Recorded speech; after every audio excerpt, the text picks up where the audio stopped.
Hola. ¿Se oye? Sí. Bueno, buenas tardes, bienvenidos a todos, muchas gracias por haber venido hasta aquí. Ya sabemos que está un poco lejos nuestra oficina y o sea que os agradecemos el extra esfuerzo por haber venido hasta Pozuelo. Y bueno, nada, soy Manuel de Paradigma, solo daros la bienvenida. Queremos también agradecer a los tres ponentes que se han ofrecido hoy. Vamos a empezar con Álvaro de Paradigma también, que va a hablarnos de Kafka. Después intervendrá Javier de Indicen, que hablará de Redis. Y por último terminará Pablo y su compañero de GMV, que nos hablarán de Flink. Así que nada más, vamos a intentar ser ágiles para no acabar muy tarde y poder luego tomarnos todos una Coca-Cola y unas pizzas que será aquí en el office que tenemos aquí a la salida. Y antes de comenzar voy a pasarle el micro a Juan Luis de Python Madrid, de Python España, que va a daros la bienvenida también. Muchas gracias. Bueno, de nuevo, muchas gracias a todos por venir, muchas gracias a Paradigma por alojar esta reunión. Para los que no me conozcáis, soy Juan Luis Cano, soy uno de los organizadores de Python Madrid, presidente de Python España.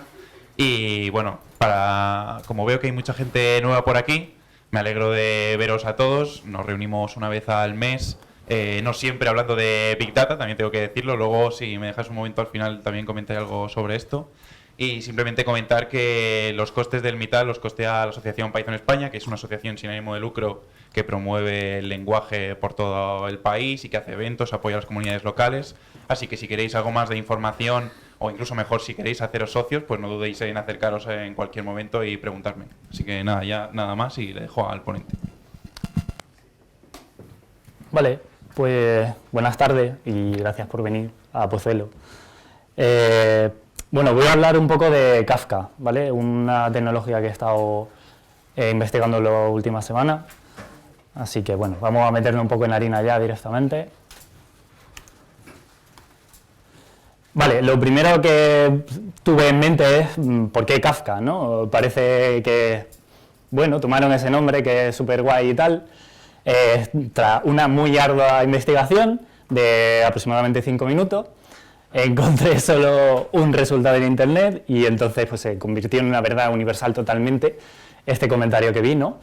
Y parece que, bueno, aunque tiene cierta relación, porque por ahí hay unos escritores que escriben en un sistema y tal, pues básicamente es que les pareció un nombre pues de puta madre, ¿no? O sea, un nombre súper guay y lo dejaron así mismo. Así que según J. Krebs, voz súper autorizada, pues básicamente no tiene mucha relación. Bueno, pasando un poco más adelante, bueno, yo soy Álvaro León, soy ingeniero de software aquí en Paradigma Digital, soy de Granada, esa es la Alhambra, si no habéis ido nunca en vuestra vida tenéis que visitarla. Y bueno, ahí está mi cuenta de GitHub y de Twitter, pondré cuando acabe todas las slides y algún ejemplito que hagamos en la cuenta de GitHub. Y bueno, Apache Kafka surgió un poco en las tripas del equipo de desarrollo de LinkedIn. Estaban intentando traquear toda la información que tenía su gran compañía. Bueno, básicamente querían tracear toda la actividad de usuario, todos los logs que tenían en sus aplicaciones. Bueno, querían un sistema potente, ¿no? Que pudieran tratar toda la información que estaban generando, que era mucha. Bueno, entonces pues dedicaron un grupo en exclusivo a esto. En 2011 se erigió como open source, ¿vale? Y desde ahí pues fue un camino meteórico realmente. Pasando por la graduación de Apache Incubator en 2012, pues ya obtuvieron la licencia y tal. Y como veis, pues incluso llegaron a crear una empresa de 7 millones de dólares de capital riesgo, que se llama Confluent, que es la empresa que está ahora mismo manteniendo Apache Kafka, aunque, bueno, como sabéis, es open source y lo mantiene la comunidad. Son los que dan realmente también, con base Apache Kafka, varias herramientas, ¿no? Y bueno, pues el camino ha sido tan meteórico y es una herramienta tan buena que compañías como las que veis, que están en nuestro día a día y son bastante grandes, pues la están utilizando. Bueno, realmente ¿qué es Apache Kafka? Porque después de todo esto, bueno, en el ecosistema de Hadoop hay como muchas tecnologías, en el mundo de Big Data hay mucha tecnología, además muchos nombres, surgen súper rápido, Apache está llena de proyectos de esto. Bueno, me gustó mucho esta definición que a lo mejor afortunadamente o desafortunadamente dio uno de los inversores, que es Eric Bistria. Y realmente lo que decía es que si piensas en Hadoop como la memoria a largo plazo, realmente te preguntas luego cómo llegan todas las señales y toda la información al resto del cuerpo, ¿no? Pues él dice que Apache Kafka sería una especie de sistema nervioso, ¿no? Que colecta toda esa información que tiene y la va distribuyendo en todo el cuerpo. Vale, un poco más sobre el papel, un poco más aterrizada esa idea. Básicamente, bueno, el sistema lo que va a tratar es de ser una interfaz centralizada para el manejo en tiempo real de toda la información que te llegan de muchísimas fuentes de datos. Vale, bueno, pues aquí tenemos algunos de los casos. Puedes meter desde tracking de eventos de usuario, si tienes un sistema web o si tienes un sistema de administración, logs de tu aplicación, mensajes propios de una aplicación que se comunican entre ellas, monitorización del comportamiento de tu aplicación, un montón de cosas. Interesante, no solo te da esta gestión centralizada, sino que tú puedes jugar con esa información. Esto no es un tubo vacío, sino que puedes tratar esa información para enriquecer otros sistemas. Así que bueno, eso es un poco lo que indicaría esta nubecita, porque realmente la salida no sabemos lo que es, porque realmente depende de nosotros lo que queramos que sea. Vale, un poco cómo hacer todo esto, ¿no? Tenían una idea súper feliz, queremos algo súper rápido, que maneje todo este tipo de información, que tenga en cuenta muchos casos de uso, pero bueno, vamos a aterrizarlo todavía un poquito más, ¿no? ¿Qué es lo que realmente queremos que sea Apache Kafka? Pues primero, parece normal que si vamos a beber de muchas fuentes de datos, tiene que ser en esencia distribuido. No podemos hacer que sea un tubo, no podemos hacer que sea un embudo, ¿vale? Donde recibimos mucha información y realmente no podemos soltarla a la misma velocidad. Necesitamos que sea escalable, porque nunca sabemos cuántas fuentes de datos más vamos a querer en otro sistema. Poner, por ejemplo, el ejemplo de LinkedIn. Ellos empezaron bebiendo de solo una fuente de datos, pero como se dieron cuenta que lo que habían hecho era tan potente, pues empezaron un poco a meter ahí un montón de información por el tubo.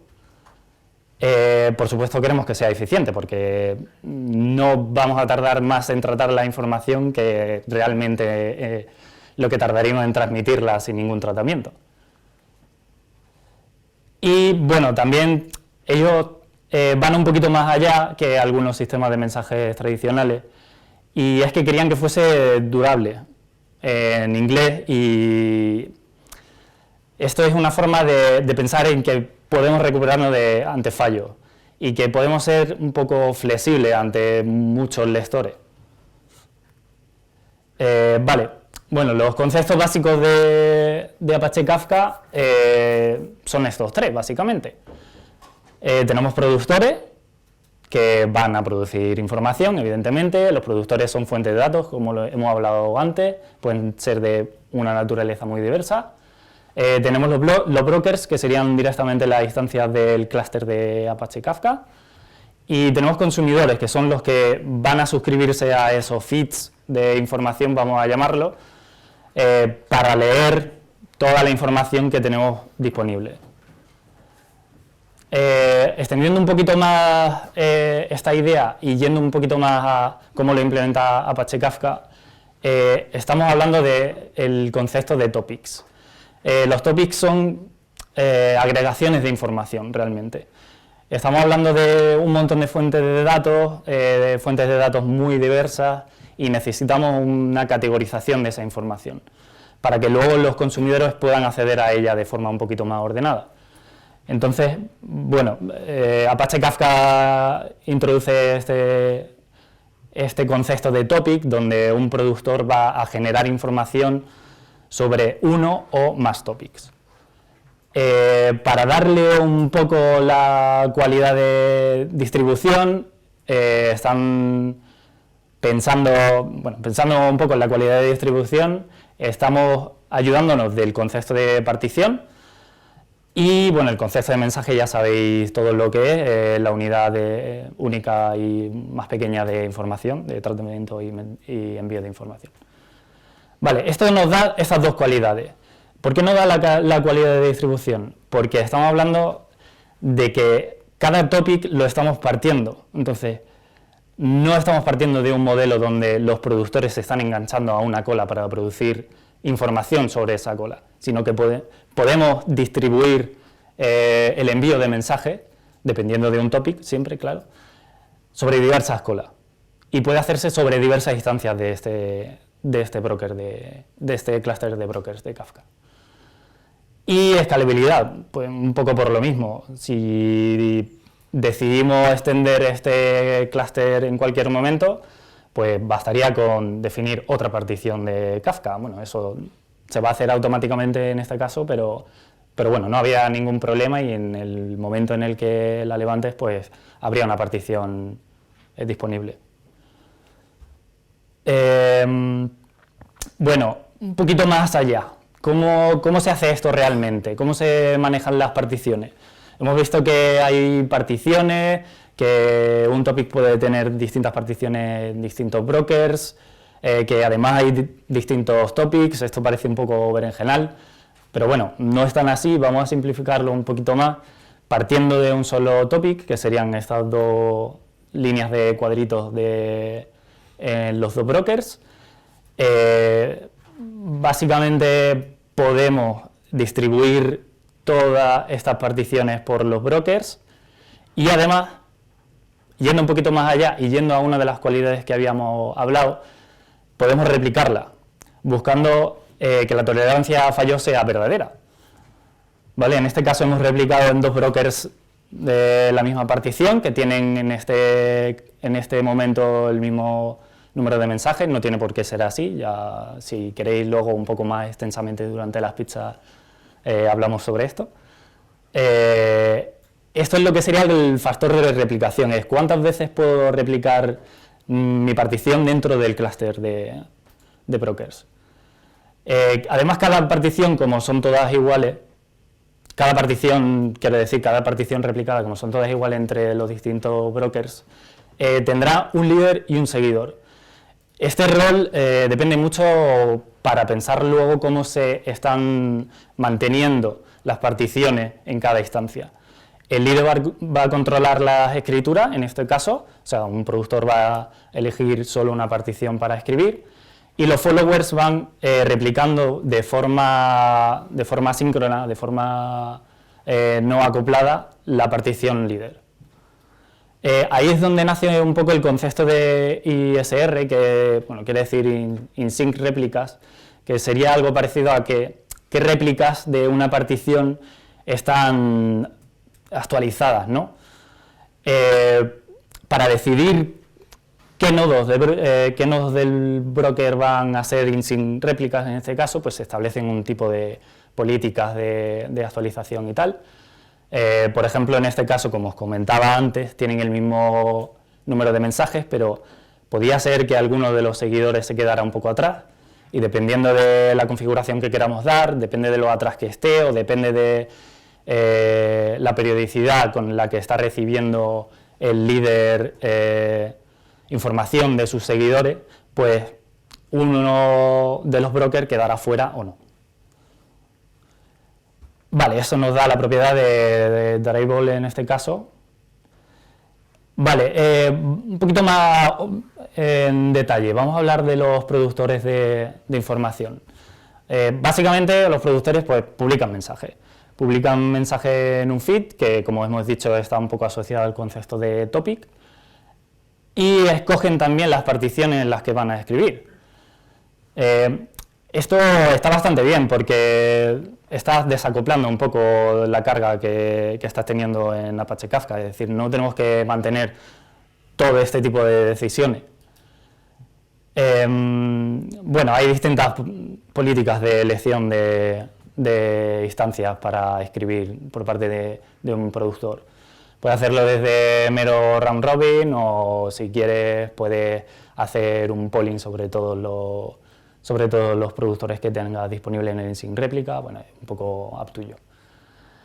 Y bueno, ya lo hemos ido comentando un poco, pero puedes configurar un montón de cosas. O sea, lo bueno y malo de Apache Kafka, digo malo porque a mí, en este caso, quizá me gusta un poco más la simplificación, la simplicidad, es que puedes configurarlo casi todo, ¿vale? Desde cuántos ACKs necesitas para que tu mensaje esté comiteado, para que reciba un OK, que está todo bien y que está dentro del log, hasta cuántas veces quieres reintentar el envío del mensaje por si hay algún fallo, hasta el tamaño del batch que vas a enviar por si no quieres enviar cada mensaje por separado porque es bastante más ineficiente, etcétera, etcétera. Hay un montón. También hay configuración de seguridad de comunicaciones entre broker y productores, un huevo. Vale, pues por otra parte, consumidores. Los consumidores van a leer información de un feed y básicamente lo que hacen es pues, suscribirse a ese feed y recibir información de una partición en concreto. ¿Cómo hace esto Apache Kafka? Y cómo un poco dando ventaja a todo lo que ofrece Apache Kafka va por encima de sus competidores un poco. Vale, pues introduce el concepto de grupos de consumidores, ¿vale? Por lo que dice la documentación, y me la creo, si establece un grupo de consumidores, cada instancia de ese grupo de consumidor va a leer de una sola partición. Entonces, en este caso, si tenemos el mismo grupo de consumidores y la partición 0 y la 1 es del mismo topic, pues el consumidor 1 va a leer solo de la partición 0 y el consumidor 2 va a leer solo de la partición 1. Este sería el sistema normal de una cola de mensajería, ¿vale? Tienen como dos modelos de distribución de mensajes, bueno, esto sería uno de ellos. La segunda sería el Publish Subscribe, que básicamente pues, hemos elegido que todos los nodos consumidores de nuestro conjunto tengan un grupo distinto. En este caso, pues, hay menos restricción, porque de la partición 0 pueden leer todos los que quieran y de la partición 1 pueden leer todos los que quieran. Vale, y también habla Apache Kafka de garantías de orden. ¿Vale? Garantías de orden es qué mensaje llega primero dentro de una partición. Entonces, ellos lo que están diciendo es que si mandamos dos mensajes, uno primero y otro segundo, el primero siempre te va a llegar antes.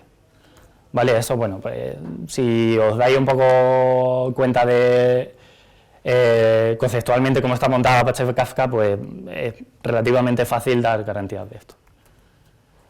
Vale, no es todo color de rosa, ¿no?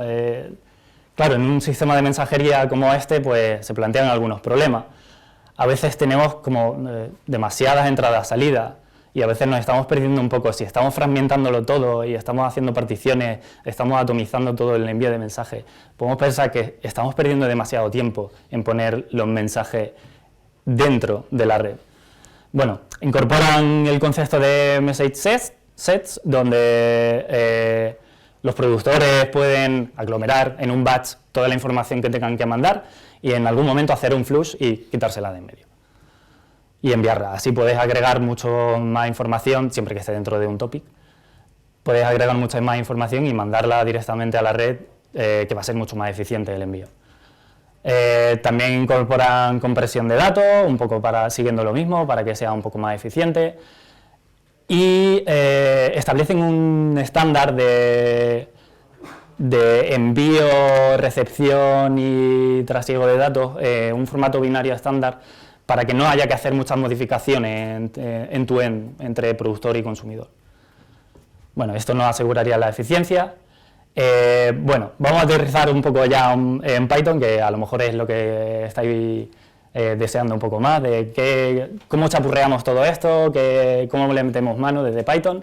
Desde la página web de Apache Kafka hay un montón de clientes, un montón de lenguajes, recomiendan dos. Yo he mirado bastante más en detalle el primero. El segundo, aunque está bien y tienen una implementación bastante original y bastante buena, me parece un poco más farragoso, me he ido a por el primero que era un poco más sencillo. Y bueno, un poco yendo a la tripa de cómo implementan todas estas figuras que hemos visto en toda la presentación, implementan la clase Kafka Producer, que puedes pasarle todo el chorro de configuración que tiene para un productor, y básicamente están implementando dos métodos. No hace falta cirugía de un cohete, o sea, esto no es súper difícil. Vamos a hacer un send y un flush, es lo único que nos haría falta. Enviar un mensaje y flush hacer que se comite, ¿vale? Entonces, bueno, en el envío de mensajes podemos elegir, como es normal, el topic, el value del mensaje, el key sería, bueno, una key semántica por la que podríamos elegir una partición o directamente la partición en la que queremos enviar. Se valen dos clases auxiliares. Tenemos un record accumulator, que sería una clase auxiliar para poder enviar los datos sin tener que ponerlos todos en la red. Y la clase partitioner, que en este caso, pues, si no elegimos la partición en la llamada, pues se va a encargar de implementar toda la política de a qué partición quiero distribuir el mensaje. Por otro lado, tendríamos el consumidor, que bueno, en este caso lo han orientado en una herencia de un iterador de SIX, ¿vale? Bueno, tiene sentido porque realmente el consumidor lo que va a querer es consumir más mensajes. Puedes suscribirte a un topic, puedes desuscribirte a un topic, que bueno, puede tener mucho sentido o no.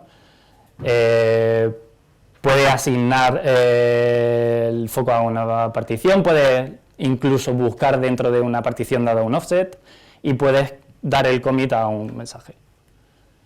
Vale, también incorporan otra estructura de datos un poco auxiliares, ¿no? Para un poco tratamiento de la información del clúster, para hacer update del metadata del clúster, para hacer actualizaciones de todos los offsets, un poco más ad hoc, ¿no?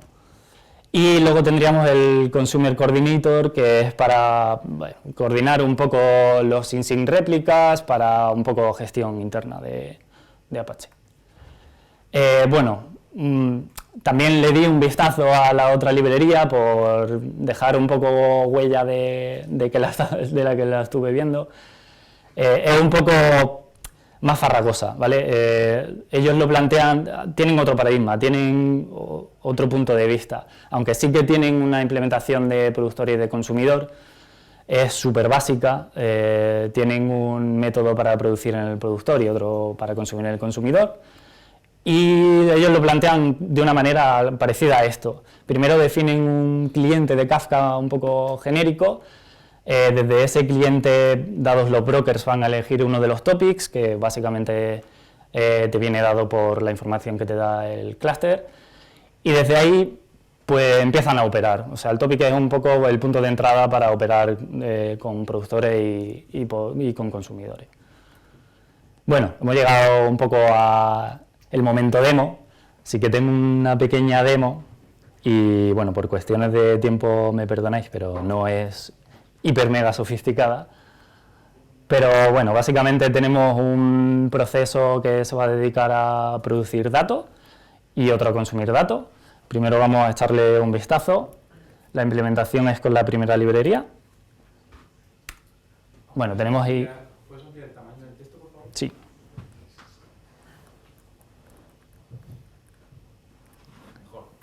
Vale. Tenemos un mensaje ahí, bueno, un montón de guarrería, tenemos un orden de los mensajes, vamos a definir una clase productora, ¿vale? Bueno, tenemos ahí un poquito de la configuración, aunque bueno, tampoco hace falta mucho más. En este caso solo tengo el Bootstrap Servers, que sería mi clúster, en este caso solo tenía un nodo. Y bueno, voy a empezar a tirar información al clúster, ¿no? Tenemos aquí un for sobre el message order, que indirectamente llama a message, y al final vamos a hacer un flush, ¿vale? Bueno, esto es bastante directo, vamos a echarle un vistazo al consumir. Vale, el consumidor es bastante simple también. Básicamente tenemos una configuración bastante facilita, tenemos solo un nodo de Kafka, podemos extenderla con toda la configuración que incorporan. Nos vamos a suscribir a este topic, que es el que hemos escrito anteriormente. Y bueno, vamos a ver qué topics tenemos y tal primero, un poco por ponernos al día, y vamos a empezar a consumir, ¿vale? Bueno, vamos a tirar primero el productor. ¿Vale? Y vamos a consumir. Vale, pues bueno, estamos llegando casi al final de la charla, aunque todavía no. Pero básicamente toda esa marranada que habéis visto en la producción, bueno, era básicamente el mensaje bye bye. Y pues nada más, muchas gracias por vuestra atención y si tenéis alguna duda, alguna pregunta, no sé si tenemos mucho tiempo para preguntas. 2 minutillos, Carlos. No sé de qué son las pizzas. A nivel a nivel de métricas, ¿a qué podemos llegar? O sea, a ojo de buen cubero, ¿qué orden de magnitud de mensajes por unidad de tiempo llegamos con Kafka? ¿O has visto? Bueno, no, la verdad es que no he visto volúmenes, pero bueno, aquí mis compañeros que sí que trabajan con ello pueden darte una cifra más exacta. No sé, Ricardo está por ahí. ¿No? No sé, la verdad es que yo he jugado solo con él, el volumen de información realmente no, pero como hemos visto, empresas como Twitter lo está usando. Imagina el montón de información, de volumen de información que está generando, no directamente de sus tweets, pero de traceo de información de lo que hacen los usuarios dentro de sus webs. Entonces, estamos hablando que es bastante fiable.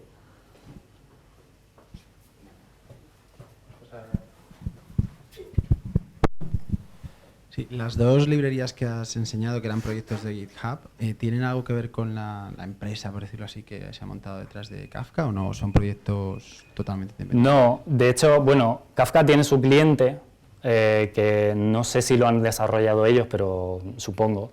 El cliente es un cliente Java, que antes era un cliente hecho en Scala. Y las librerías, por lo que he leído, lo que he podido investigar y lo que he leído, básicamente son una transposición de ese cliente de Java un poco a la metodología Python, al concepto de cómo implementar las cosas.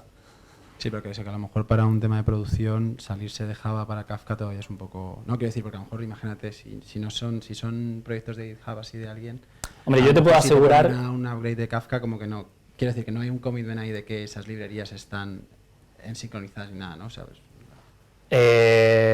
Una de ellas tiene la licencia Apache, entonces, bueno, eso ya es una garantía. Todas están, al final, un poco implementadas sobre el protocolo que establece Kafka para la comunicación, que es un protocolo TCP. Entonces, realmente la implementación no debería de ser demasiado ardua. Pero bueno, si me estás preguntando si están listas para estar en producción, pues no lo sé, realmente.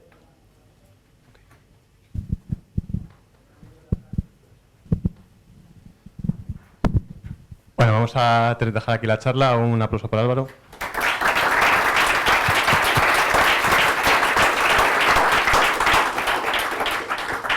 Después en las pizzas, de todas formas, pues si tenéis más preguntas o os ha quedado algo, habrá tiempo para hablar con Álvaro y con otras personas a lo mejor que puedan también responder otras preguntas.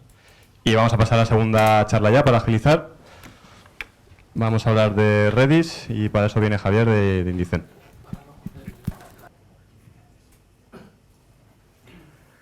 Bueno, soy Javier de Matías, voy a hablaros de la base de datos Redis.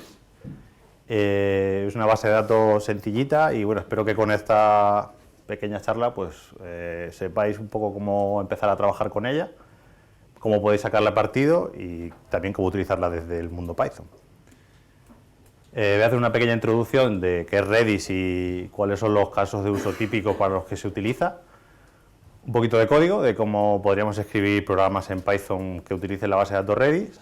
Un poquito también de cómo administrar estas bases de datos, qué competencia tiene, en los diferentes casos de uso en los que se utiliza y un poco conclusiones de la base de datos. Bueno, a modo de introducción, pues Redis es una base de datos no SQL, de las que llamamos de tipo clave-valor.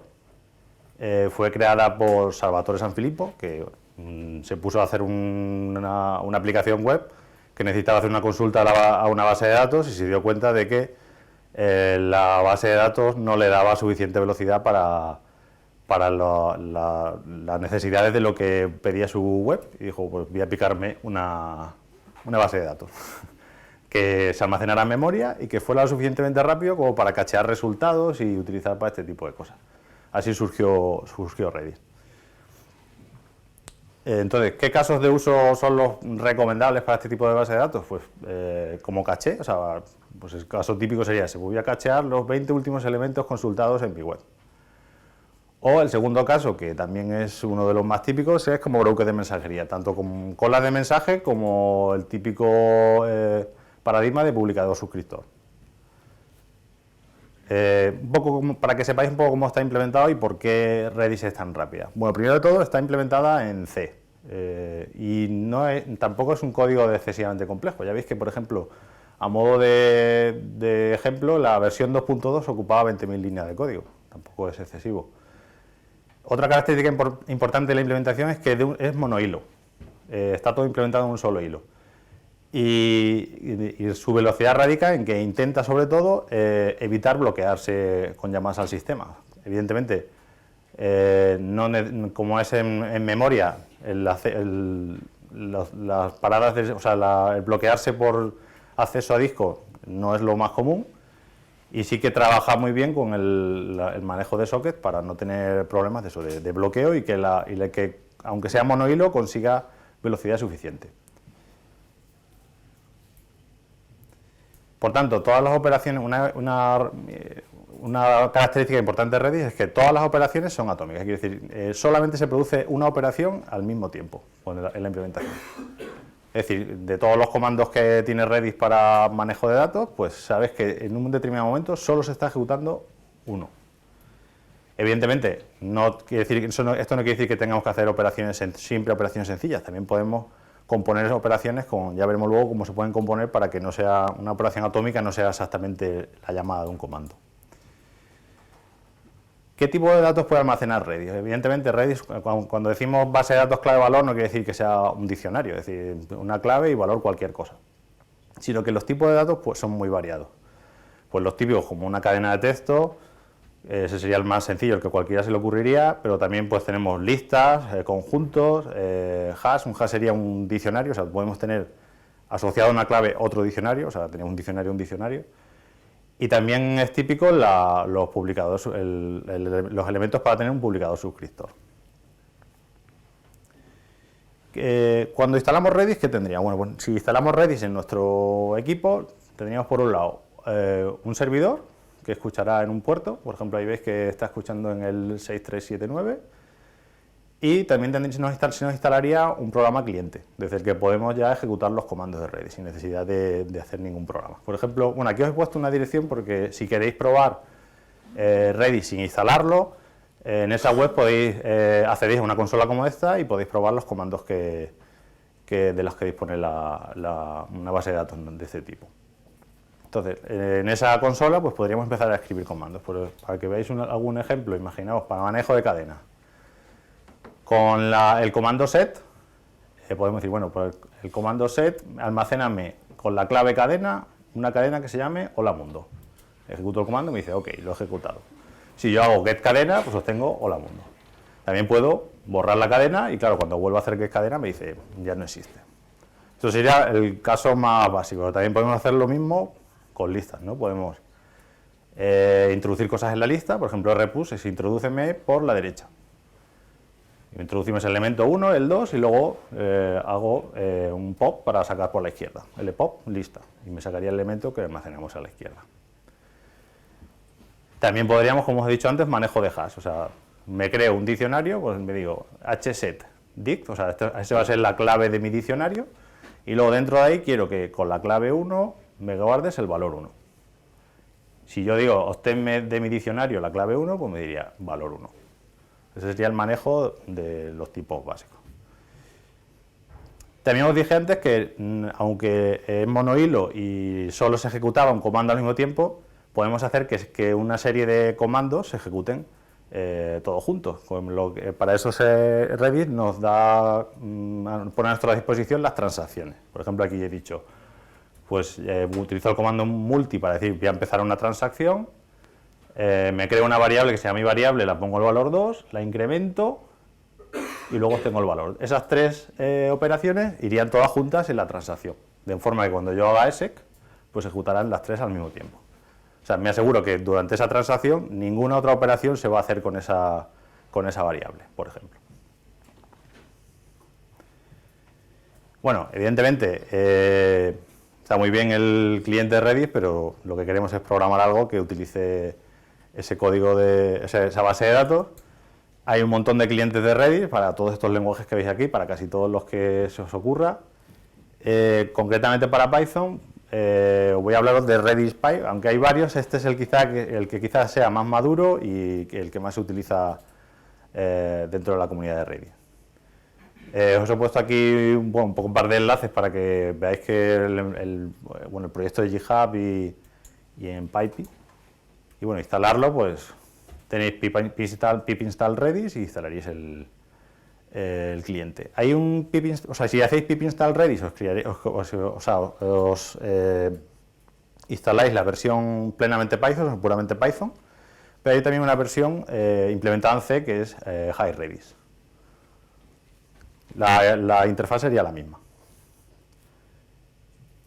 Un ejemplo básico para ver cómo se utilizaría Redis. Pues veis que tendremos una clase, una instancia de la base de datos, que sería la que llamamos el constructor Redis. Me creo RServer, que sería un objeto del tipo Redis, y a partir de ese objeto es donde podemos llamar a todos los comandos de los que dispone la base de datos. Por ejemplo, pues vamos a crear la variable testKey y vamos a guardar el valor testValue. Si yo quiero ver imprimir, por ejemplo, lo que he guardado ahí, pues simplemente rserver.get testkey. Igual puedo crearme una variable counter e incrementarla. O sea, el uso sería de ese tipo. Y también lo mismo para listas. O sea, puedo crearme una lista e ir insertando, por ejemplo, por la derecha. Sí, por la derecha, como el ejemplo que hemos hecho antes en la consola. Y hay comandos de todo tipo para saber la lista la longitud de una lista, poder acceder a los elementos por la derecha y por la izquierda, o sea, utilizarlo como cola y como pila, o sea, todas las combinaciones posibles con esa lista. Vamos a complicar un poquitín más el ejemplo. Un ejemplo, ya os he dicho antes, que se utiliza mucho como Redis como broker de mensajería, pues vamos a utilizar el ejemplo típico que sería un productor-consumidor. Vamos a hacer, tengo aquí dos funciones, una que va a hacer de productor y otra de consumidor, y básicamente lo que va a hacer es, va a crear una instancia de Redis. Si por defecto no le ponemos ningún parámetro a cuando creamos la instancia de Redis, pues supone que es que tu base de datos está en el localhost y el puerto por defecto.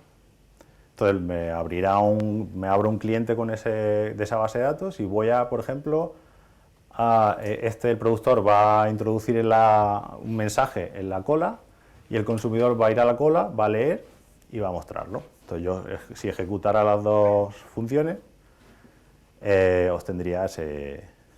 tendría la comunicación entre los dos procesos. Veis que hay rpush, que es para introducir en la cola por la derecha, y hay, antes os he puesto, en el ejemplo que he puesto antes era lepop, porque era para sacar por la izquierda. Veis que ahora hay una blepop, porque además la forma de sacar de la cola decide mucho la política que vamos a utilizar con la cola. Es decir, si no ponemos la B, quiere decir que no es bloqueante, o sea, yo voy a la cola, si hay algo saco, y si no hay nada, pues sigo adelante.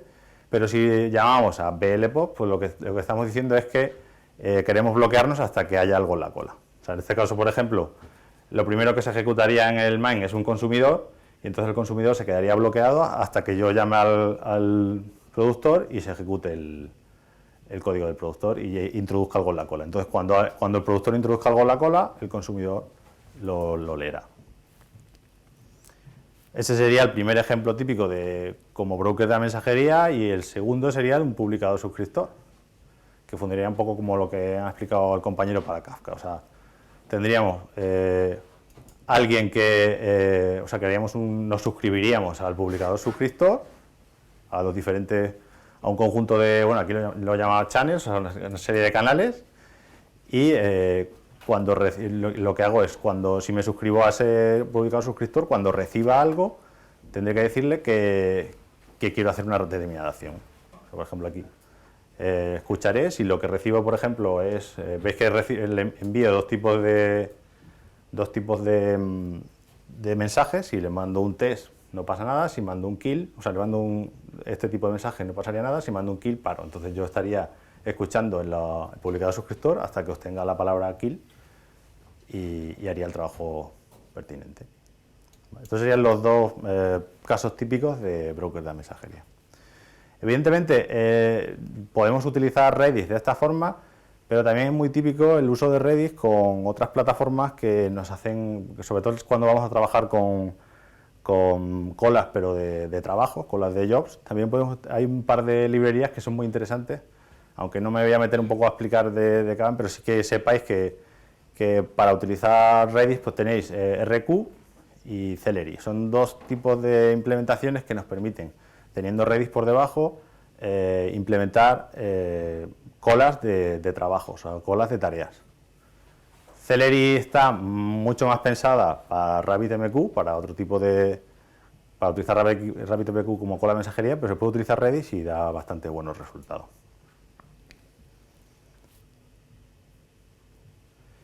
Y bueno, algún apunte sobre cómo funciona, cómo administrar este tipo de base de datos. Evidentemente, lo primero que surge con una base de datos de tipo es, ¿puedo tener más? ¿Qué ocurre si lo que yo quiero almacenar no me cabe todo en un nodo, en una máquina? ¿Puedo tener varios nodos? Pues puedo tener... ¿Qué ocurre si mi máquina se cae? Claro, como es algo que está en memoria, es decir, si se cae la máquina me quedo sin nada. Para esto, pues Redis tiene algunas soluciones, ¿no? Para el tema de la replicación, pues nos permite tener maestros y esclavos, es decir, podemos tener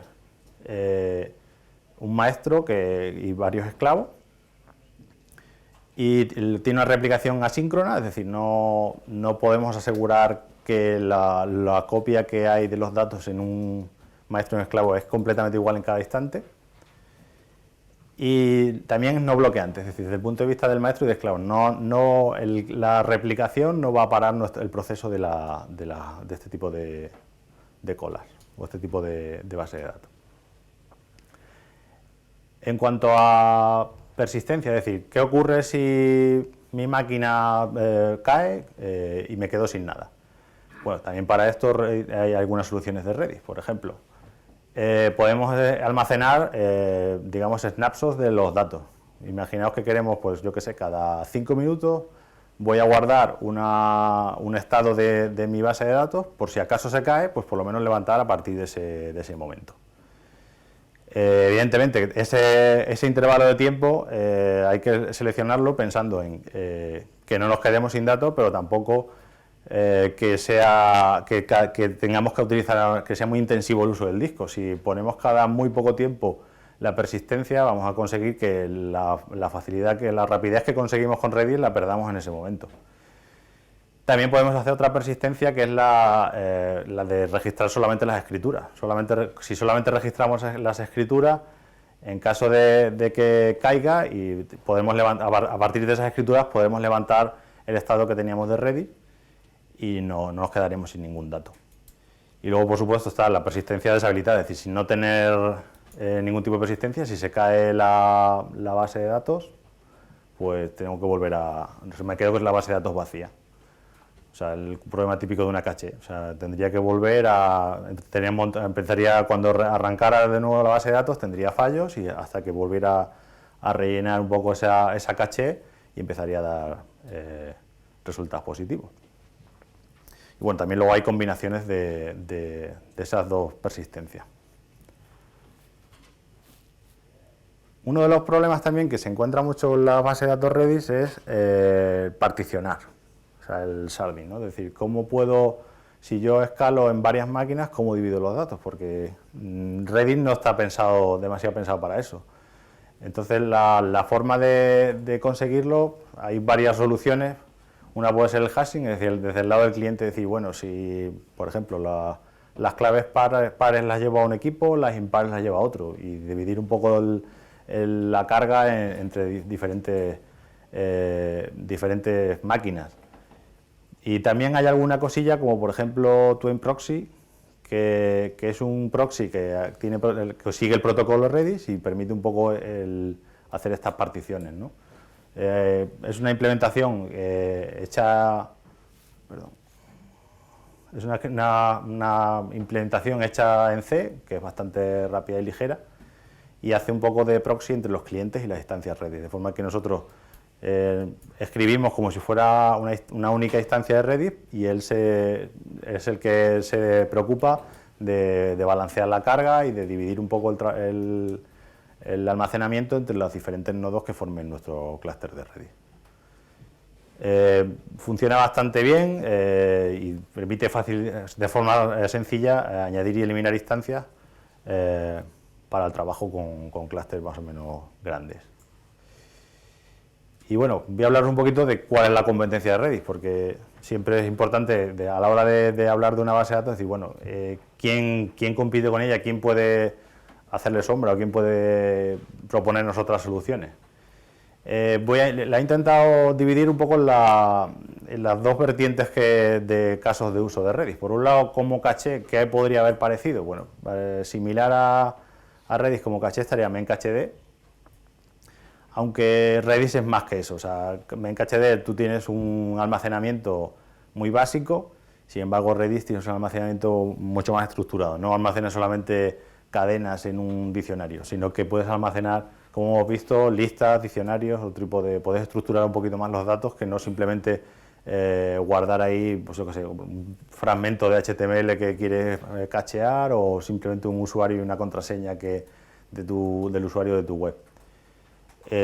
Y también puede ser útil por el escalado horizontal. El escalado horizontal quizá MenCachd sí que le gana un poquito frente a Redis.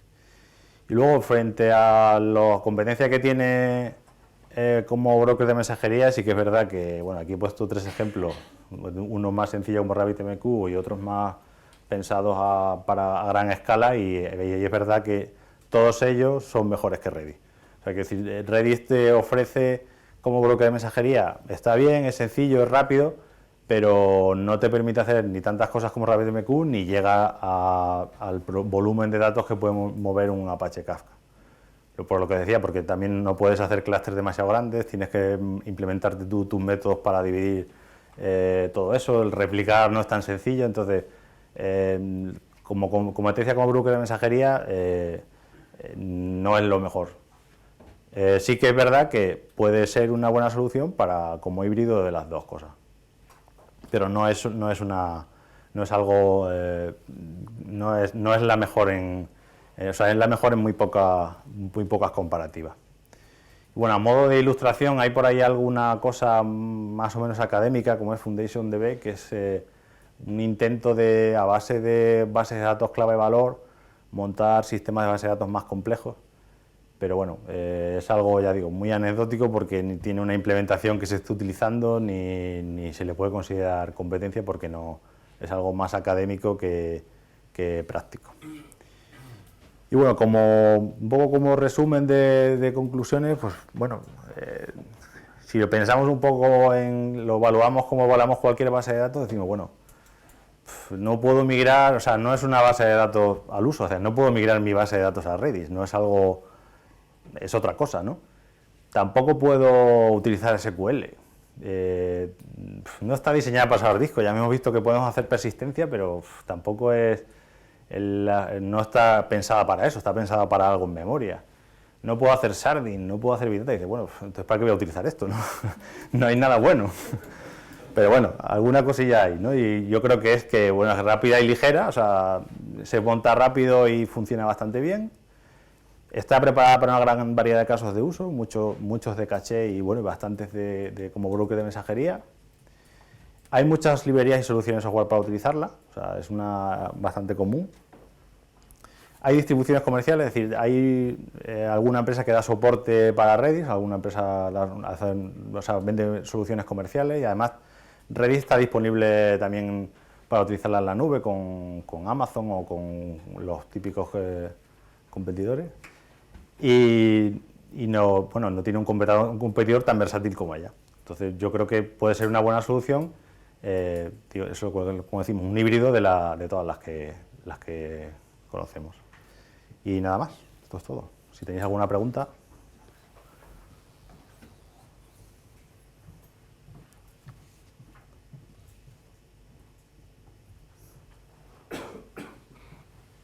A ver, sí.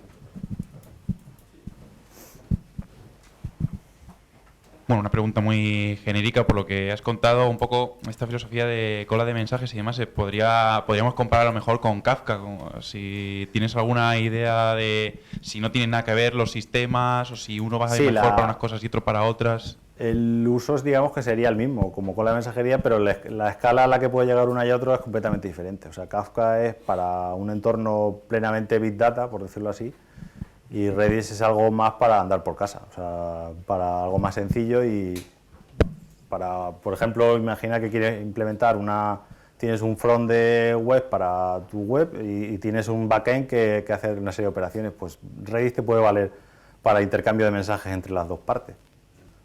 Es el uso típico como cola de mensajería. Vale, ¿tenemos tiempo para la pregunta?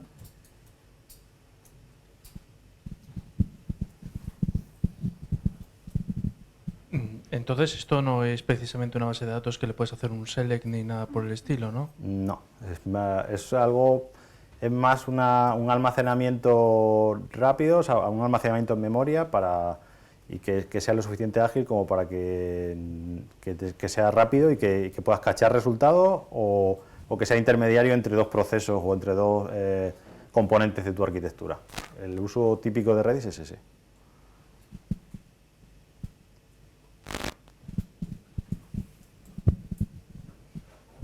Muy bien, pues lo dejamos aquí. Un aplauso y muchas gracias.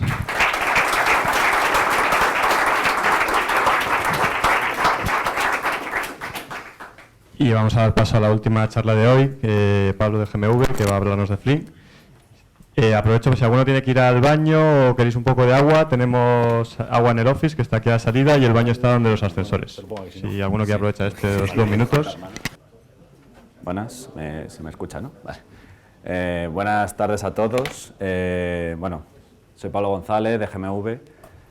Soy amigo personal de Manuel. Entonces, bueno, me pidió para organizar el meetup de Python, pues él sabe que nosotros tenemos mucha experiencia trabajando en Flink. Digo, oye, pues cuéntanos vuestra experiencia en Python y Flink. Entonces, bueno, sinceramente, en Python y Flink no tenemos experiencia. Tenemos mucha experiencia en Flink, tenemos mucha experiencia en Python. Entonces, bueno, lo hemos estructurado un poco distinto. Yo os voy a contar un poco la parte de Flink y mi compañero Jordi, que saldrá después, os va a contar el pequeño experimento que hemos hecho en Python y, bueno, espero que os guste, ¿vale? Entonces, bueno, una pequeña introducción de GMV, pues una empresa que llevamos 30 años, es una empresa española, capital privado, tenemos oficinas en más de 10 países, 1000 empleados, bueno, supongo que nos conocéis, ¿no? La mayoría. Voy a pasar esto rápido. Por saber con quién estoy hablando, ¿sabéis lo que es Big Data y estas cosas? Porque alguna vez nos ha pasado que, por ejemplo, ¿quién conoce Spark? ¿Podéis levantar la mano, por favor? Vale, o sea, estamos hablando de un público que es que nos ha pasado, de dar la charla y al terminar nadie sabía ni lo que era Hadoop. Entonces, bueno. Bueno, como todos sabéis, pues la historia del Big Data al final es la historia de los datos, ¿no? Al principio la gente tenía tantísimos datos que no los podía almacenar y los tenía que descartar. Entonces empezaron a salir soluciones, ¿no? Pues como Hadoop o base de datos no SQL que te permitían almacenar grandes volúmenes.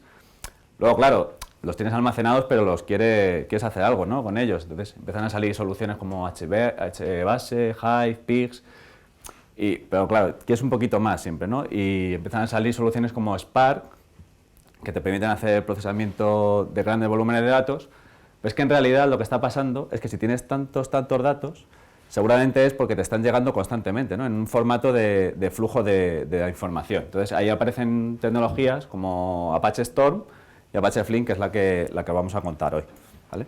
Que permite precisamente eso, trabajar los datos como si fuera un continuo, no por lotes, ¿vale?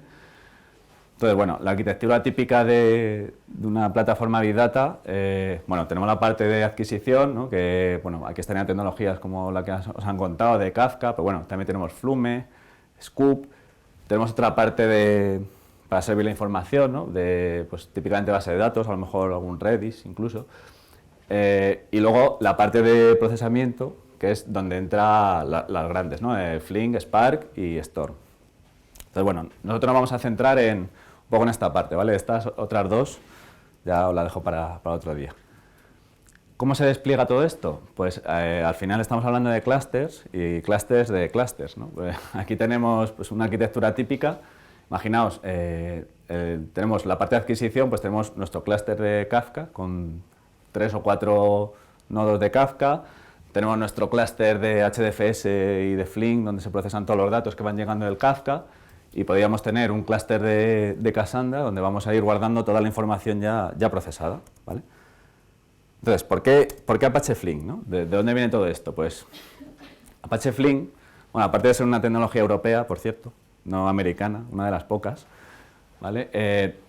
El core es un motor de procesamiento de flujos de datos. ¿Qué es un flujo de datos? Pues eso, precisamente, es un flujo que no tiene principio ni fin, ¿vale? Entonces, eso parece una tontería, pero tiene unas connotaciones muy serias a la hora de procesar, ¿no? Porque ¿cómo se calcula una media de una cosa que no tiene principio y no tiene fin? ¿Cómo calculas agregados? ¿Cuándo empiezas a guardar? ¿Cuándo empiezas? Entonces, tiene cierta complicación. Entonces, bueno, Flink lo que te proporciona es todo el framework para precisamente trabajar fácilmente con este tipo de datos. Bueno, tiene la parte de streaming, ¿no? También tiene la parte de batch, que es un poco igual que la de Spark, ¿no? Pues para trabajar con algoritmos de machine learning, de grafos y de tablas. Pero bueno, nosotros nos vamos a centrar en streaming, perdón, que es un poco la parte curiosa, ¿no? de Flink.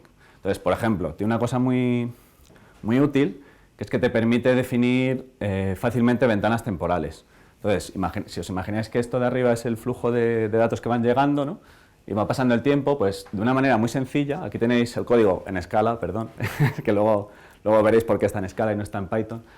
Pues de una manera muy sencilla, con esto, que le decimos, por cada segundo, calcúlame la suma, ¿no? Pues lo va haciendo. Incluso con ventanas deslizantes, pues simplemente poner otro parámetro, o sea, ventanas de cada 500 milisegundos de un segundo hacia atrás, ¿no? Entonces, de una manera muy sencillita, podemos ir trabajando fácilmente con el tiempo.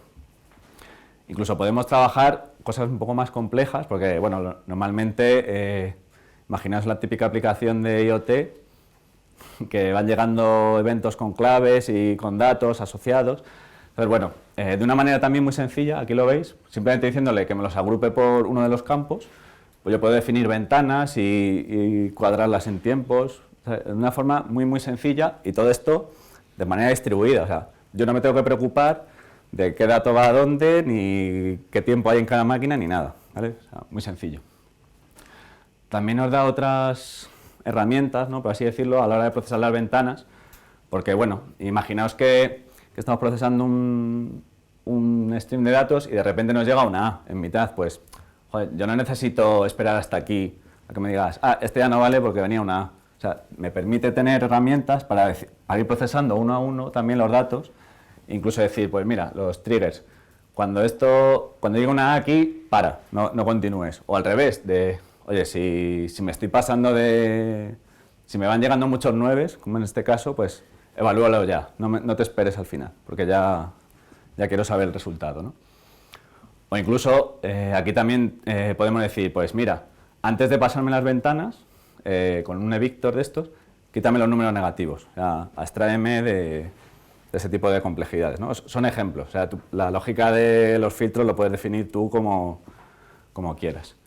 Pero quizá la parte más interesante de Flink es la parte de gestión del tiempo, que es donde muchos otros frameworks, en concreto Spark Streaming, fallan, ¿no? Porque ¿qué tiempo utilizamos para procesar un evento? ¿El tiempo que se generó? ¿El tiempo en el que yo lo he recibido? ¿O en el tiempo en el que se está procesando en cada una de las máquinas de mi clúster? Pues eso, si os fijáis, son tiempos distintos. O sea, no es... estamos hablando de instantes en el tiempo muy diferentes y Flink permite gestionar esos relojes de manera independiente y dar una funcionalidad mucho más allá que la que da, por ejemplo, Spark, ¿no? Entonces, bueno, Spark, por ejemplo, lo que pasa es que todos los tiempos son los mismos. Entonces, si tú dices ventanas de un segundo, es ventanas de un segundo del tiempo de procesamiento. El evento puede haberse generado hace una hora y ha llegado tarde. No pasa nada, pues Spark te lo va a dar. Flink, sin embargo, te va a decir, no, este evento ya está descartado. O te permite esperar a un tiempo configurable, ¿no? Entonces, hablando de tiempos configurables, primero vamos a hablar de rendimiento, perdón. En el rendimiento de Flink podéis ver que comparado con Storm, que Storm sí que lleva una filosofía también orientada a eventos, el throughput, la cantidad de eventos que se procesa por core, es mucho mayor. Y además la latencia, al 99 percentil, crece linealmente con el número de cores y además es muy bajita. Entonces, lo que siempre queremos es eso, tener muchos elementos por segundo y que además el tiempo que pasa desde que procesamos un evento siempre sea el mínimo posible, ¿no? Que es la latencia. Entonces, eso no siempre se puede conseguir. ¿Por qué? Imaginaos que tenemos que llenar una piscina utilizando un grifo, pues, y que tenemos que utilizar cubos. Pues si utilizamos un cubo muy grande, el throughput va a ser muy grande, porque yo, por cada viaje que dé, lleno la piscina. Lo que pasa es que, claro, hasta que llene el cubo, va a haber mucho tiempo en el que la piscina va a estar vacía, no va a haber agua. Sin embargo, si es un cubito muy pequeño, pues doy muchos viajes, o sea, voy a tardar, el throughput va a bajar, sin embargo, el primer evento ya siempre va a estar disponible mucho antes que en el otro esquema, ¿no? Entonces, Flink te permite ajustar el tamaño del cubo, ¿vale? Para que nos entendamos, el buffer. Entonces, eso es otra de las ventajas que tiene frente a Spark. Entonces, bueno, ya para resumir un poco comparativa de todas las capacidades que os está contando, pues bueno, con los competidores, en la parte de streaming, Storm y Flink sí que hacen verdadero streaming, o sea, sí que permiten trabajar con flujos sin principio ni fin. Spark hace un truco ahí un poco raro, ¿no? Al final lo que te permite son hacer mini batches, trocitos del stream. El API de Storm, sin embargo, es a muy bajo nivel, o sea, tú tienes que manejar bolita a bolita cada cosa de las que tienes que hacer y, sin embargo, en las APIs de Flink y de Spark, pues es mucho más rico, ¿no? Te permite hacer operaciones ya muy complejas sobre el conjunto de los datos. Tolerancia a fallos, bueno, esto no lo he contado, pero es bastante avanzado ya, te permite guardar el estado por ejemplo, muy típico para las aplicaciones web, pues tiene como un concepto de sesión para cada clave del stream, está muy bien. Otra de las cosas muy interesantes es que te garantiza que cada evento se entrega una y solo una vez, que esto es muy importante porque en caso de, estamos diciendo que somos tolerantes a fallos, si se cae algún nodo, se podría dar el caso de que pues, llegara 2 veces o que algún evento no llegara. Entonces, bueno, Flink tiene mecanismos, Flink y Spark tiene mecanismos para asegurar que eso no pasa, ¿no? Que siempre, todos los eventos llegan siempre una única vez. ¿Solo una o una? Solo una. ¿Pero cero puede ser también? No, es only once. No at least once, que es la de... Pero... Sí. O sea, es siempre una única vez. O sea, exactly. El window win es flexible, no como en Spark, que solo maneja un reloj, entonces no está tan... O sea, no es flexible. La latencia y el throughput hemos visto que es configurable, entonces tú puedes hacer el balanceo que más te interese para tu aplicación. Y ya está, no os quiero entretener más. Os dejo con Jordi, que os va a contar un poco la experiencia que hemos tenido con Python. Sí, coge este. Hablas.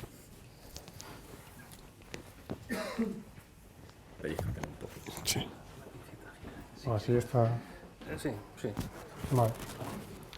Bueno, nosotros habíamos ya tocado un poco Flink, pero sobre todo con Scala, con Python no, porque habíamos también tocado Spark con Scala conocíamos un poco más. Y bueno, decidimos también por esta charla investigar un poco cómo estaba el tema de Flink utilizando Python. Es que nos hemos encontrado un poco con una sorpresa. Y es que en Python no hay nada disponible de esto que se ha contado Pablo en la API de Python. O sea, solamente contamos con la API de Dataset, que es la API para procesamiento en batch. No hay ni Machine Learning, ni hay Jelly, ni hay para tablas, ni hay la esencia que es de Flink, que es el DataStream, que es poder coger, pues, por ejemplo, streaming, que es más o menos para lo que está hecho Flink, pues no hay nada. Y solo hay el dataset y hay operaciones más o menos básicas de map, de group, reviews, keyby, los que habéis tocado Spark pues lo conoceréis más o menos. Aparte de muchas operaciones que hay en la API de Scala y de Java, están muy limitadas en Python. Por ejemplo, la función para coger un CSV y meterlo en un dataset, pues solamente podemos definir, por ejemplo, el line separator, o sea, el field separator y el line separator. Y, por ejemplo, si ponemos un campo con comillas, pones el separador de comillas, se flaga el separador. O si pones una línea que no tenga todos los campos, peta y da un fallo y revienta. Ahora sí hemos ido a hacer un poco una pequeña demo con lo que había, no había mucho, pero bueno. Lo único que se puede hacer con esto pues es coger, hay 3 funciones a partir de las cuales puedes conseguir un dataset, que son las de a partir de un fichero de texto, y solamente coge cada línea es un input, a partir de CSVs, como os he dicho antes, y a partir de una secuencia de elementos que ya tengas en el código, memoria y tal. Ese código es bastante simple, solamente, bueno, aquí hemos creado una clase que le defines un método de reduce, que es un reduce, cargamos los datos a partir de un CSV, le indicas con una tupla, le indicas los tipos de datos que vas a conseguir del CSV. También, como os he dicho, si por ejemplo hay una línea que falta un campo, que hay un campo menos, o un campo más, no, pero un campo menos y que se queja, pues no va, o las comas también se las salta. Es un poco un desastre, la verdad. Y después las operaciones son como, es muy parecido a Spark. O sea, cogemos datos, hacemos un map, admite funciones lambda, decimos por ejemplo que cada fila que reciba devuelva un 1 y el campo número 5, agrupamos por esa clave y después le pasamos el reduce para que pues, el group by reduce. Y después hacemos un map para sacar una string que después podemos sacar un fichero de texto y que nos saca, era un agregado que contaba más o menos todos, se agregaba por el campo número 5 y te sacaba un fichero de texto solamente los agregados. Y al final el execute no es vale. Para output también, o sea, esto se llaman datasinks. Un datasync es donde vas a meter información. Antes, por ejemplo, os ha dicho Pablo que la puedes meter en base de datos, la puedes meter en HDFS, la puedes meter por donde quieras. Pues aquí también solo tenemos CSV y fichero de texto. Y solamente con las opciones que nos dice decimos un fichero de texto y overwrite, append, y para lo que son el data sources, que es lo que os he contado antes, que es de dónde cogemos la información, Flink también, la API de Scala tiene un montón de opciones. Tiene para conseguir también de base de datos, tiene para consumir de Kafka, tiene para consumir de un puerto, y aquí eso, solo nos encontramos con que puede leer de un CSV y de un fichero de texto. Además, hemos investigado un poco cómo está el tema de Python en el código, en el repositorio y en el proyecto. Hemos visto que está un poco parado. Hace meses que no se hace ningún commit ni se hace nada en el repositorio de Flink. Además, hemos visto que en el roadmap para las siguientes versiones tampoco aparece API de Python por ningún sitio. En el Jira de proyecto creo que hay abiertos como 4 incidencias desde hace medio año. O no se resuelve ninguna desde la versión 0.9.2. Están ya por el 1.0 y aún no se ha hecho nada. Aparte, por ejemplo, hemos visto que el porcentaje de código en Python en el repositorio de Flink es 0.6. Que esto es, por ejemplo, el mismo porcentaje que tiene Bash en Spark. O sea, Python, hemos visto, por ejemplo, el repositorio de Spark y tiene muchísimo más código Python. Bueno, resumen, o sea, ni de coñas. recomiendo antes que estéis por un puente antes de probar esto en producción, porque también, o sea, para hacer el dataset mejor usas API de Spark, tiene muchas más cosas, está más completa y está más madura. Esto en verdad, si vas a usar Flink, en realidad es para funcionalidad de procesamiento de data streams, en la que con Python es que estáis atados de manos porque no podéis hacer nada. También, bueno, ya que hemos llegado aquí, pues me gustaría que la gente sepa un poco cómo está el tema, porque es una lástima que es un proyecto muy interesante y que si alguien puede colaborar o le gustaría hacer algo, pues la verdad que estaría muy bien que esto fuera adelante, porque es algo que hemos visto que es muy interesante, es muy potente, va de cara al futuro lo que es el Big Data y bueno, hasta aquí.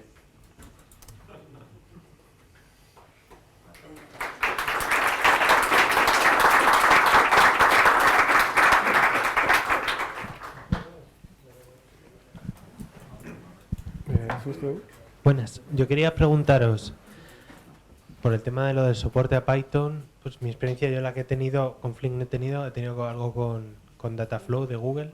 Entonces quería preguntaros si habéis probado Dataflow, porque como es una cosa que a priori parece parecida en filosofía al tema de Flink, no sé si tenéis algo. Yo no. O sea, tenemos mucha experiencia con Spark Streaming, con Flink, pero y con Python sí que hemos utilizado las típicas pandas, scikit-learn, porque bueno, para el departamento de Data Science, pero no, con Dataflow no hemos tenido tiempo, la verdad. Vale, sobre todo porque a mí me suena que había algún módulo para correr los flows de Dataflow en un clúster de Flink. Entonces a lo mejor es una manera de poder programar en Python cosas para streaming, pero era por si alguien tenía de aquí la... Sí que sé que en el roadmap de Flink hay para correr trabajos de Storm. Entonces, supongo que sí, que están tirando un poco por esa línea, ¿sabes? De diversificar un poco otras tecnologías y utilizando su core de streaming, que es al final lo que ellos han desarrollado muy bien. Es muy potente. Gracias. ¿Más preguntas?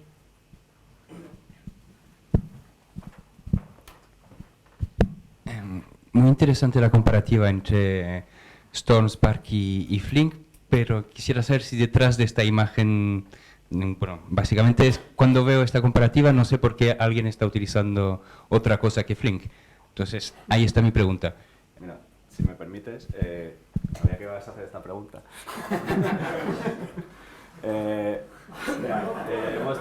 Hemos traído una comparativa de rendimiento, ¿vale? Porque esa tabla es de Data Artisan, que es la gente que está detrás de Flink, ¿no? Pero bueno, al final, que muy rápido porque tengo poco tiempo, ¿no? Vale, entonces, la prueba del Terasor consiste en ordenar un tera de información, ¿vale? Entonces, al final se definen las 5 fases, ¿no? Tienes que leer, tienes que hacer una ordenación local, shuffle, entre todos los nodos y volver a ordenar y para ya escribir el resultado. Pues aquí la gente, una independiente, se ha hecho la comparativa usando Flink, Tez y Spark. Entonces, aquí arriba veis las operaciones de... Esta es la cantidad de operaciones de entrada-salida de red y este es el tiempo transcurrido, ¿vale? El EGD. Entonces, como podéis ver, Spark tarda mucho más. ¿Pero por qué? Porque realmente se tira mucho rato, igual que TC, vamos. O sea, se tira mucho tiempo sin hacer nada. Sin embargo, Flink, desde el primer momento, ya empieza, como es evento a evento, él ya empieza a trabajar en los nodos, ¿vale? O sea, a trabajar a distribuir la información. Luego sí que es verdad que el rendimiento en el disco es algo menor, bueno, sobre todo al principio, pero o sea, al final lo que importa es que este slot de tiempo es, bueno, no te voy a decir la mitad, pero por ahí. Luego también hay otra comparativa de Yahoo, ya utilizando streaming, porque bueno, esto al final del Terasor no deja de ser un trabajo en batch. Entonces, bueno, resumiendo, estas son las gráficas que da Yahoo, ¿vale? Esto es Spark y esto es Flink y Storm, ¿vale? Es que se ve un poco, está en baja resolución, pero es por lo que dan ellos. Es el tiempo que tarda en procesar un stream de datos, ¿vale? Entonces, el problema de Spark es precisamente ese, que hasta que te da el primer resultado, como ¿Os acordáis del ejemplo de los cubos que os he contado antes? Pues como usa cubos, pues al final, hasta que tienes el primer dato, pasa un montón de tiempo comparado con el resto. Y además tienes los saltos estos de, ¿vale? de rendimiento. Y bueno, este es al final este era la de 0. No, esta es la latencia también. Entonces, si veis la latencia de Spark, que es la línea esta, va subiendo casi linealmente con el número bueno, va subiendo linealmente. Sin embargo, la de Flink y Storm se mantienen aquí. Aquí hay una trampa, porque si os fijáis, en la parte de Storm hace la comparativa con Storm 10 y con 11. Con 11 y con 11 no hace K. O sea, sin asegurarte que exactamente lo entrega una vez. Entonces, ¿qué pasa? Que con Storm con ACK, de aquí no pasa. Y tiene que desactivar la persistencia para poder seguir en la comparativa. ¿Vale? Flink, sin embargo, sí que te permite trabajar en todo el rango de latencia. Entonces, ¿por qué utilizan típicamente otra solución? ¿Porque la conocen? Mi opinión, porque Spark, detrás de Spark hay una empresa americana y se mueve muy bien. O sea, la verdad es que no tiene nada que ver. Nosotros hemos intentado hacer proyectos europeos utilizando Flink, porque bueno, al final es una tecnología europea muy potente, nos gusta, pero Data Artisans no le interesa mucho, digamos, porque ellos se centran en otras cosas. Sin embargo, lo mismo, llamas a Databricks para hacer una cosa con Spark y tienes a 20 tíos aquí detrás a ver qué quieres, qué necesitas, qué te puede ayudar. Esa es mi teoría, ¿vale? No tiene nada que ver con el funcional. ¿Tenemos tiempo para una más, Rosita?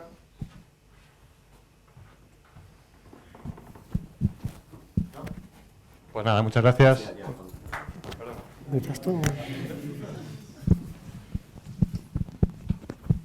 No, a lo mejor es para ti. Bueno, ya que hemos visto un poco que las librerías en Python pues adolecen un poco de que están un poco verdes, ¿habéis identificado por qué realmente están verdes? ¿Por qué la gente no se anima a hacer una librería en condiciones? O sea, ¿cuáles son los puntos un poco más difíciles de implementación? A ver, otra vez, te hablo de teorías, no en la versión oficial ni mucho menos. Flink, entre Flink y Spark se ha disparado una especie de carrera por ver quién es el primero que consigue desarrollar la nueva funcionalidad o va más rápido. Entonces, la gente de Flink y la de Spark también sacan una versión nueva cada 2 meses o 3. Entonces, Flink, al final son 5 o 6 alemanes ahí encerrados en un despacho, ¿vale? No tiene la potencia que tiene Spark detrás. Entonces, yo creo que hay algunas cosas que las van dejando atrás, ¿sabes? Que cosas que no ven que la gente esté tan implicada, pues como que las están dejando, pero realmente está hecho. O sea, simplemente sería hacer el recubrimiento en Python para todas estas funciones que os hemos contado de ventanas, de gestión de tiempo y tal. Pero bueno, repito, es una teoría, no de la versión oficial. Muy bien, muchas gracias.